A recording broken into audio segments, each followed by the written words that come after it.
Selon moi, tous les coureurs devraient faire des exercices de flexibilité. En fait, tous les humains, surtout vieillissants, devraient en faire. Je vais vous montrer ceux que je privilégie pour le coureur, à faire pas nécessairement en revenant d'une course, en fait pas idéalement. On dirait de les faire ou on dit de les faire 2 heures après l'activité ou encore plus facilement les placer en soirée, là, un petit peu avant l'heure du coucher. Alors, mon premier, c'est celui pour le quadriceps. Il peut se faire en position debout ou encore en position couchée. Il suffit de prendre notre cheville, de rapprocher nos genoux les uns des autres, donc l'un de l'autre, et d'amener notre talon à notre fesse. Ce qui est le fun avec les étirements, c'est d'aller chercher un petit peu plus loin la position au bout de 15 secondes. Le deuxième exercice, c'est celui pour le psoas iliaque. Donc, un muscle qui vient s'ancrer bien dans votre hanche et qu'on a tendance à solliciter beaucoup, voire beaucoup trop, en courant.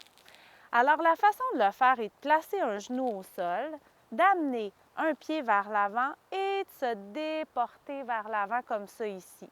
Un petit bonus, on ne rondit pas notre dos, on se garde bien allongé et on ouvre nos épaules.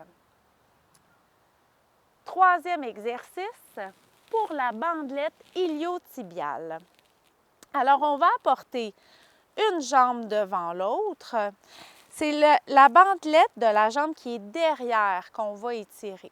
Alors, on va faire un petit arc de corps en amenant notre bassin un peu vers l'avant comme ça ici. Alors, on va sentir l'étirement vraiment dans la section du moyen fessier, tout près de la hanche. On peut amener notre bras aussi vers le haut pour pouvoir le sentir davantage.